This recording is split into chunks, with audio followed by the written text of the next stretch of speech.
कम से कम इस पर संज्ञान तो ले, समस्या तो समझे। अब कम समझेगी मुझे नहीं है। पीएमओ को जवाब दे रहा है आरबीआई, भाई आरबीआई को क्यों इग्नोर कर रहे हो? और वो लिख के दे रहा है, आरबीआई भी क्या लिख रहा है, आपकी कोई व्यक्तिगत समस्या हो तो बता दीजिए, ये तो आपकी सामूहिक समस्या है, ये तो आप सजेशन दे रहे हो, इसमें तो हम लोग कुछ काम नहीं करेंगे। अरे भाई हम प्रधानमंत्री जी से जवाब नहीं पूछ सकते कि प्रधानमंत्री जी क्या जनता का कर्जा माफ होना चाहिए या नहीं होना चाहिए, बता दें। तो वित्त मंत्री को ये बता देना चाहता हूं, ये बहुत गंभीर समस्या है, हमें भी शुरू में नहीं पता था। हर व्यक्ति गांव के गांव कर्जे में है। राजस्थान में कई गांव हैं जो पूरे कर्जे में है। मैं मध्य प्रदेश गया, कुछ लोग आए जो सेना में काम करते हैं, मैं नाम नहीं लूंगा, उन्होंने बताया कि सर साहूकार इतना परेशान करते हैं, वो कहते हैं अगर आप किस्त नहीं दे पा रहे तो अपनी बहन को अपनी बेटी को भेज दीजिए हमारे पास। मां बहन बेटियों की इज्जत से खिलवाड़ हो रहा है, ये समस्या बहुत गंभीर है और लोग बदनामी के कारण ही आत्महत्या कर रहे हैं। इस पर सरकार को संज्ञान लेना पड़ेगा।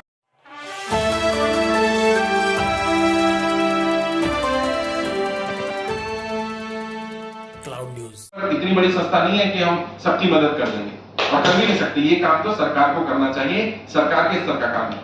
और सरकार से मोटी मोटी मांग ये है कि सरकार कम से कम इस पर संज्ञान तो ले, समस्या तो समझे।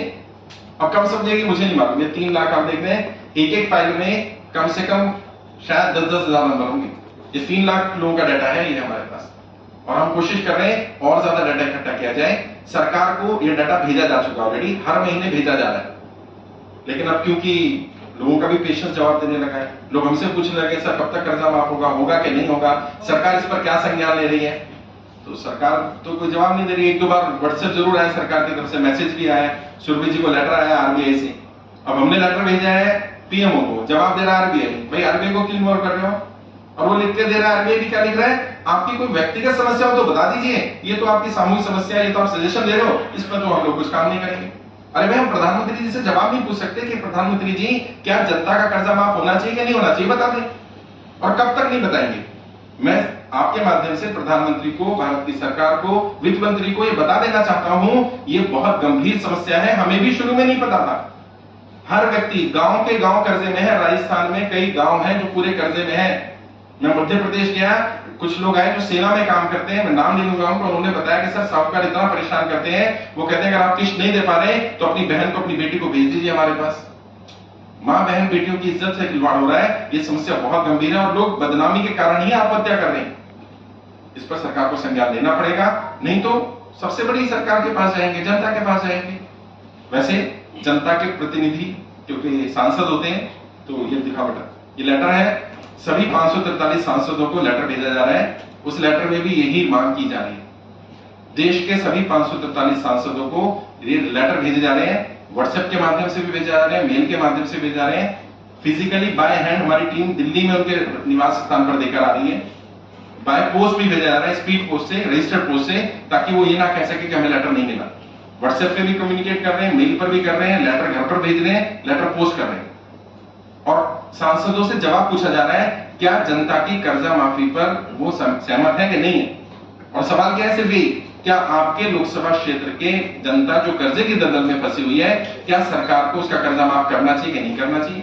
जैसे गौतम अदानी जी का 12,770 करोड़ रुपए का लोन अंडरराइट किया गया, क्या यही सुविधा आपकी लोकसभा के आम व्यापारियों को, आम नागरिकों को मिलनी चाहिए कि नहीं मिलनी चाहिए। इस पर जो भी उनकी राय वो दे दे, समर्थन में तो दे दे, विरोध में तो दे दे, जो भी उनकी राय होगी। मैं सांसदों को बता देना चाहता हूं, आपकी जो भी राय होगी वो आपके क्षेत्र में पोस्टर लगा करके जनता को बता दी जाएगी। और उसमें लिखा गया है कि 7 दिन के अंदर अंदर पत्र मिलने के अगर आप जवाब नहीं देते हैं तो हम ये मान लेंगे कि आप जनता की कर्जा माफी में जनता के साथ नहीं खड़े। ताकि देश की जनता को तो पता चले कि जिन्हें आप अपना जनप्रतिनिधि मानते हो, आप ये सोचते हो कि सदन में हमारी समस्या उठाएगा, वो जनप्रतिनिधि तो कह रहा नहीं मैं तो जनता के साथ नहीं हूं। और अगर वो जनता के साथ नहीं है तो जनता को यह पता चल जाए कि मेरा जनप्रतिनिधि मेरे साथ नहीं है। अब जनता तय करेगी कि जनता को उस प्रतिनिधि के साथ रहना है कि नहीं रहना, चाहे वो किसी भी पार्टी का। हमारी किसी नेता से लड़ाई नहीं है, हमारा किसी नेता से विरोध नहीं है, हम तो नीतियों पर बात करने वाले लोग हैं। ये नीति अगर नरेंद्र मोदी जी, अगर मेरी बात वहां तक पहुंच जाए, वैसे तो पता नहीं पहुंच रही है, लेकिन अगर नरेंद्र मोदी जी जनता की कर्जा माफी का समर्थन करते हो तो मैं सबसे पहला व्यक्ति होऊंगा जो उनका समर्थन करूंगा। लेकिन इसका उल्टा भी सच है। अगर नरेंद्र मोदी जी इस पर नहीं संज्ञान लेते हैं तो ये माना जाएगा कि वो सिर्फ अदानी को ही सपोर्ट करना चाहते हैं, आम इंसान को नहीं करना चाहते, तो जनता को बता दिया जाएगा। और नरेंद्र मोदी भी एक सांसद ही हैं, तो उनसे पूछा जाएगा कि वाराणसी के लोग जो कर्जे की दलदल में फंसे हुए व्यापारी आम इंसान, क्या उनका कर्जा माफ होना चाहिए कि नहीं होना चाहिए? क्या उनको अदानी वाली 12,700 करोड़ की जो सुविधा मिली थी, क्या उनको 1 करोड़ 2 करोड़ 5 करोड़ 10 करोड़ 50 करोड़ का जो लोन चल रहा है व्यापारियों का, छोटे लोगों का, क्या उनके लोन को कम से कम 2 साल का समय मिल सकता है कि नहीं मिल सकता? मिलना ही चाहिए। हमारी और कोई बड़ी मांग नहीं है। एक सरकार एक फोन नंबर तो कम से कम जारी कर ही दे जिस पर 100 टेलीकॉलर काउंसलर बैठे हों और वो इमरजेंसी SOS बटन हो, गाड़ी में भी लगाया जाता है। बिजनेस में कोई इमरजेंसी आ गई, किसी को कोई किस्त नहीं दे पा रहा, अगले महीने वो बटन दबा दिया उसने, तो सरकार उससे पूछ रही क्या दिक्कत आ रही है। वैसे हमने लोगों को भेजा है कि आप बैंक जाइए और बताइए मेरी आर्थिक स्थिति ठीक नहीं है, कारण बताइए। ज्यादातर लोगों ने बताया नोटबंदी, GST, लॉकडाउन, ये 3 मेजर कारण हैं जिसके कारण वो कर्जे की दलदल में फंसे। और ये आप सब भी जानते हैं, आप मीडिया के साथ ही रोज घूमते हैं, क्षेत्र में जाते हैं। मैं नाम तो नहीं लूंगा, एक बड़े मंत्री ने तो ये तक कहा कि कोरोना से भारत की इकोनॉमी पर कोई इफेक्ट ही नहीं पड़ा, जबकि सबसे ज्यादा इफेक्ट अगर भारत की इकोनॉमी पर पड़ा किसी से तो लॉकडाउन और कोरोना से ही पड़ा है। और उसमें जो पैकेज दिया गया था, पता नहीं किसको पहुंचा वो पैकेज, कितना 21 लाख करोड़ का पैकेज था, 20 लाख करोड़ का। वो 20 लाख करोड़ रुपए गए किसके पास? और उसमें भी क्या दे दिया, मोरेटोरियम दे दिया गया 3 महीने का, और पता चल रहा है उनकी किस्तें बढ़ा दी 10, 15, 20। किसी व्यक्ति की 50 किस्तें बची थी, उसकी 100 किस्तें कर दी। कुछ समझ में नहीं आ रहा। तो इस तरह से जनता के साथ अत्याचार हो रहा है, नहीं होना चाहिए। जनता वाकई बहुत परेशान है और इसी को लेकर के, क्योंकि मुझ पर भी बहुत दबाव था, मेरी टीम पर दबाव था कि आप कुछ कर क्यों नहीं रहे हैं, सरकार पर और दबाव बनाई, तो मुझे प्रेस कॉन्फ्रेंस करनी पड़ी। और 24 तारीख को जंतर मंतर के लिए हमने बुकिंग कराई हुई है। 24 तारीख को दिल्ली NCR के लोग जंतर मंतर पर इकट्ठा हो रहे हैं। लगभग हमारे पास दिल्ली NCR के 70,000 लोग जुड़े हुए हैं। मैंने उनसे रिक्वेस्ट की है कि सभी लोग ना आए। हम कोशिश कर रहे हैं 500-700 लोग इकट्ठा हो, ज्यादा भीड़ वहां ना हो। ऑलरेडी पहलवानों का वहां धरना भी चल रहा है, हम नहीं चाहते वो भी डिस्टर्ब हो। और कोशिश कर रहे हैं कि सरकार को पता चले कि समस्या कितनी गंभीर है, वरना आगे तय करेगी जनता, तय करेगी, क्योंकि जनता ने ही इनको चुन करके भेजा है और हम जनता के बीच में ही जाने वाले हैं। और मैंने पहले दिन ही बोला था, जनता की कर्जा माफी एक राजनीतिक मुद्दा है, इसका समाधान राजनेता ही निकाल सकते हैं, इसका समाधान मैं और आप नहीं निकाल सकते। और आपके माध्यम से जो ऑडियंस मुझे लाइव भी सुन रहे होंगे, बहुत सारे लोग 1.5 मिलियन से ज्यादा फॉलोअर है मेरे फेसबुक पर, यूट्यूब पर भी मुझे काफी लोग फॉलो करते हैं, उन्हें भी बताना चाहता हूं ये राजनीतिक मुद्दा है, राजनेता ही ठीक कर सकते हैं, क्योंकि प्रॉब्लम भी उनकी क्रिएट की हुई है। ये प्रॉब्लम नेचुरल नहीं है, ये आर्टिफिशियल प्रॉब्लम है। ये जो कर्जे की दलदल में फंसाए जा रहे हैं, मैं अगर इसकी विस्तार में जाऊंगा, वैसे तो पता नहीं प्रेस में बातें बोलनी चाहिए कि नहीं बोलनी चाहिए। जब हमने विस्तार में डिटेल में जाना तो पता चला ज्यादातर रिकवरी एजेंट जो है वो किसी सांसद या विधायक के गुर्गे हैं, जो सड़क पर चलती हुई गाड़ी उठा लेते हैं, जो गाड़ी उठाने के बाद 10,000 20,000 रुपए लेते हैं। एक सांसद का नाम लिया लोगों ने, मैं भी उसका नाम नहीं ले रहा हूं, वेस्टर्न यूपी का सांसद है, उसके गुर्गे गाड़ी उठाने का काम करते हैं। तो फिर वो कैसे रोक पाएगा? और फिर सांसद अगर ये कहता है कि मैं जनता के साथ नहीं हूं, तो फिर जनता तय कर लेगी वो सांसद के साथ है कि नहीं। तो हमारी लड़ाई किसी पार्टी या किसी नेता से नहीं है, किसी पार्टी नेता के विरोध में नहीं है, हम जनता के समर्थन में, और जो व्यक्ति जो पार्टी जनता के समर्थन में रहेगी हम उसका समर्थन करेंगे, हम उसका साथ देंगे। उसके लिए हमें कुछ भी करना पड़े, आज प्रेस कॉन्फ्रेंस करनी पड़ी वो करेंगे, जंतर मंतर पर जाना पड़े वहां जाएंगे। मैं नहीं चाहता कि वो लोग किसानों की तरह आकर के दिल्ली के बॉर्डर पर बैठ जाएं, लेकिन अगर एक लाखों लोग बैठ गए तो मैं रोक भी नहीं पाऊंगा। मैंने ये बात बताई, ऐसे लोग जिनका व्यापार बंद हो गया नोटबंदी, GST या लॉकडाउन के कारण, जिनकी नौकरी छूट गई नोटबंदी, GST और लॉकडाउन के कारण, उनका कर्जा माफ होना चाहिए, कम से कम 10 लाख रुपए तक का। जिनका कर्जा सरकार माफ नहीं कर सकती उन्हें कम से कम 2 साल तक का इंटरेस्ट फ्री मोरेटोरियम दिया जाना चाहिए। जैसे गौतम अदानी जी का लोन अंडरराइट किया गया अनलिमिटेड टाइम पीरियड के लिए, आम जनता को 2 साल तक का समय दे दिया जाए। तीसरा, वो लोग जो एक्सपायर कर गए, जो दुनिया में ही नहीं बचे, उनका तो लोन पूरा पूरा माफ होना चाहिए। जिनके बच्चों के सर से माता पिता का साया चला गया, उनके सर से छत न छीनी जाए, ये सबसे बड़ी अपील मेरी है। और सरकार के पास गए, अगर सरकार कुछ नहीं करती इस मामले में, फिर आप लोगों का कदम क्या रहेगा? क्या आप लोग क्या कदम उठाएंगे? देखिए, मैं एक पॉलिटिकल स्ट्रेटेजिस्ट हूं, तो रणनीति तो वही होती है जो छुपा कर रखी जाए, बट हाँ इतना जरूर बता देता हूं, मतलब कुछ ऐसा कदम रहेगा कि जब तक तोड़ेंगे नहीं तब तक छोड़ेंगे नहीं। ये बात सरकार को समझ आ जानी चाहिए कि आगे का कदम हमारा क्या होगा वो तो समय बताएगा। बट हाँ, मैं ये इतना जरूर एक हिंट दे देता हूं आपको कि डेमोक्रेसी में जनता ही जनार्दन है, जनता ही सब कुछ है। तो अगर जनता के साथ नेता नहीं है तो फिर जनता को ही तय करना पड़ेगा कि उनमें से कोई नेता है, जनता का प्रतिनिधि जनता ही कर ले, नेता अगर नहीं कर रहे उनकी बात। सर एक क्वेश्चन है मेरा। जी प्लीज। जैसे आप बहुत से लोग की हेल्प कर रहे हैं जो कर्जे में फंसे हैं, उनको उबारना चाहते हैं, निकालना चाहते हैं, एक समाज सेवा कर रहे हैं समझो, अपने बिना फायदे के लिए। तो आपके जैसे ऐसे और भी बहुत सारे करोड़ लोग हैं जो करना चाहते हैं, लोगों की मदद करना चाहते हैं, उनको भी हेल्प करना चाहते हैं, लेकिन उन्हें एक प्लेटफॉर्म नहीं मिल पा रहा है। तो मैं चाहता हूं कि क्या आप ऐसा एक प्लेटफॉर्म उन सब लोगों के लिए प्रोवाइड करेंगे जो सरकार से नहीं खुश हैं, मतलब खुश होते तो उन्हीं के साथ देते, वो ऐसे एक विकल्प ढूंढ रहे हैं। तो विकल्प की मैं चाह रहा हूँ कि आप बताएंगे कुछ बारे में। वही वाली बात है, नहीं खुल के बोलिए ना सर। मीडिया इंटेलिजेंट होता है, नहीं मैं खुल के बोलूंगा जी, मैं डरता नहीं हूँ जी, और मेरा इतिहास थोड़ा बड़ी है तो मैं डरता नहीं, लेकिन मैं आपकी इंटेलिजेंसी पे सवाल नहीं कर रहा, मैं आपको अप्रिशिएट कर रहा था कि मीडिया इतना इंटेलिजेंट है कि वो हलक में हाथ डाल के निकलवा लेता है, हम चाहे कितने छुपाना चाहें। स्ट्रेटेजी तो फिर भी नहीं बताऊंगा, लेकिन हाँ ये इतना और कह देता हूँ, इस देश की मिट्टी ने क्रांतिकारी लोग पैदा करने बंद नहीं किए हैं।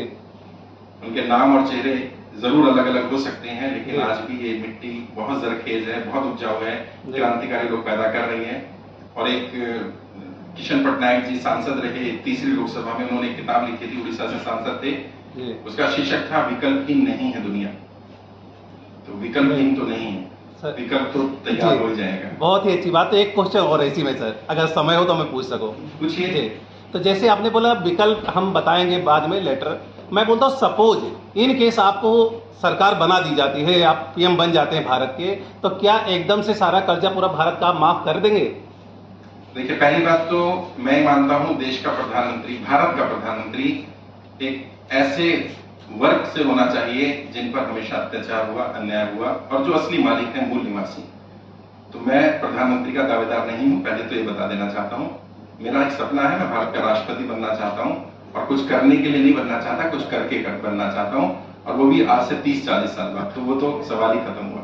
अब जो मूल सवाल है कि क्या सबका कर्जा माफ हो सकता है, देखिए मैं कह रहा हूं कि जिनका हो सकता है कम से कम उनका तो कर दिया जाए।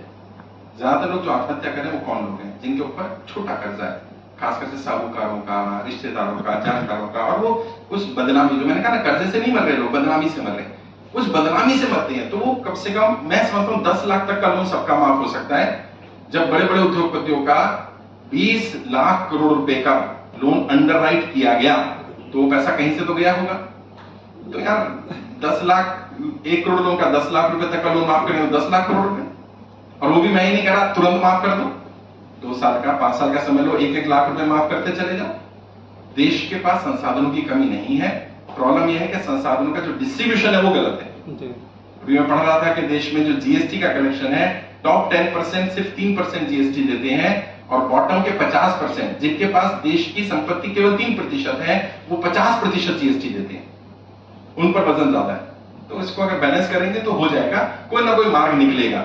सरकार के पास बहुत सारे हाथ होते हैं और हम सब पढ़े लिखे लोग हैं, थोड़ा बहुत समझते हैं इकोनॉमी। भारत की जनता आपको देख, बहुत सारे सीए भी मुझे जानते हैं, मेरी टीम में भी हैं, बहुत सारे लॉयर्स हैं, फाइनेंशियल एक्सपर्ट्स हैं, तो हम लोग टीम बना करके काम कर रहे हैं। मैं नाम नहीं लूंगा, लेकिन एक आईएफएस ऑफिसर है इंडियन फाइनेंस सर्विसेज के, और उन्होंने मुझे काफी चीजें बताई हैं अंदर की कि कहां से और पैसा आ सकता है। जैसे मैंने बताया कि जब उन्होंने बताया कि जो पैसा अनक्लेम अमाउंट है तो लगभग 2 लाख करोड़ रुपए, तो ये हो गया। तो और भी उन्होंने कई सोर्स बताए, हो सकता है, प्रयास किया जाए तो हो सकता है। लेकिन सर मेरा एक सवाल आपसे ये है कि जैसे अभी आपने कहा कि जो भारत के मूल निवासी है, लेकिन सबसे ज्यादा कर्जे में अगर देखा जाए तो जो आप छोटे कर्जे की बात करें 10 लाख तक की, तो सबसे ज्यादा जो कर्जे में जो आत्महत्या लोग करते हैं, जो सुसाइड करते हैं, वो सबसे ज्यादा छोटे कर्जे वाले 4 लाख 5 लाख 6, वो साहूकारों से ले लेते हैं।